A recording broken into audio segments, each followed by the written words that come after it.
Hello, नमस्ते, राम राम। तहे दिल से एक बार फिर स्वागत करता हूँ मेरे इस चैनल गौतम एडिशन की कहानियाँ में, जिसमें आज हम पिछले कहानी के आगे के भाग को जानेंगे। जब कैमरा ऑन होता है, कैमरे में रात के 12 बज रहे हैं। आरव कुएं के पास खड़ा है। उसकी सांस तेज है और आवाज़ें फिर से आने लगी है। टॉर्च की रोशनी कुएं की दीवारों में दिखता है। धीमी आवाज़ में कहीं से लड़की का रोना सुनाई पड़ता है और अचानक किसी के दौड़ते हुए कदमों की आवाज़ आरव की तरफ आती है, जिससे डर के आरव के हाथ से कैमरा गिरता है, मगर रिकॉर्डिंग चालू रह जाती है। जैसे ही आरव मुड़ता है, कैमरे के सामने से एक सफ़ेद साया गुजरता है और दूर से आती है एक चीख, आरव लौट जाओ। घबराते हुए आरव एक गहरी सांस लेता है और हिम्मत जुटाकर आगे बढ़ता है। संभलते हुए आरव जब आगे देखता है, उसे दादी अम्मा दिखती है। वही दादी अम्मा जिनसे वह रूम किराए में लेता है।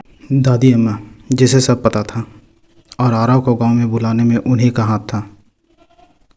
आरव के पूछने पर दादी अम्मा बताती है कि 1995 में जमींदार के बेटे ने माया को मारकर उसी कुएं में फेंक दिया था, क्योंकि माया गांव में एकमात्र ऐसी थी जिसने जमींदार का विरोध करने का साहस किया था, और उसके बुरी नीयत का विरोध करने का उसमें ही एक साहस था। इतना बताने के बाद दादी अम्मा गायब हो जाती है। कैमरे के आखिरी रिकॉर्डिंग में दिखता है आरव कुएं के अंदर कुछ बुदबुदा रहा है। मैं तुम्हें न्याय दिलाऊंगा माया। और तभी एक सफ़ेद हाथ कैमरे को पकड़ता है और अंधेरा छा जाता है। आरव तो नहीं लौटा, लेकिन उसकी रिकॉर्डिंग से माया की सच्चाई अब सबके सामने है। राधिका, जो अब तक डर से चुप थी, आरव की रिकॉर्डिंग देखने के बाद टूट जाती है। वह फैसला करती है कि अब और नहीं। राधिका गांव के लोगों को जुटाकर सब बताती है। लोग डरते हैं, लेकिन जब वह माया की चीख कैमरे में सुनते हैं, सब सन्न रह जाते हैं और वे सब फैसला करते हैं कि अब और नहीं। राधिका गांव वालों के साथ मंदिर जाती है, जहां स्कूल और पुराने अपराध के दस्तावेज रखे हुए थे। जहां खोजबीन के बाद पता चलता है जमींदार का बेटा जिसने माया को मारा था, वह अब गांव का मुखिया बन चुका है। गांव वाले एक प्लान के तहत जमींदार के बेटे को उस कुएं के सामने बुलाते हैं और उसे उस कुएं के सामने लगे पेड़ में बांध देते हैं।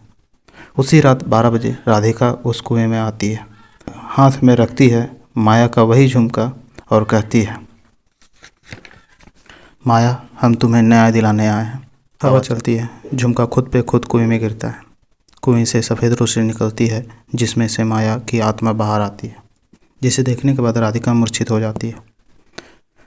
सुबह होते ही लोग कुएं के पास पहुंचते हैं, जहां एक तरफ राधिका मूर्छित पड़ी हुई है तो दूसरी तरफ जमींदार के बेटे का शरीर कंकाल में तब्दील हो चुका है। और एक बार फिर अचानक एक रोशनी कुएं से निकलती है, जिसमें से माया की आत्मा बाहर आती है और राधिका और गांव वालों से अलविदा लेकर आसमान में गायब हो जाती है। जिसके बाद गांव को कुएं से आती आवाज़ों से मुक्ति मिल चुकी है और गांव वाले अब खुशहाल ज़िंदगी बिता रहे हैं। मेरे साथ अंत तक बने रहने के लिए धन्यवाद। जल्द फिर मिलेंगे एक नई कहानी के साथ। तब तक के लिए लाइक कीजिए, शेयर कीजिए और सब्सक्राइब कीजिए।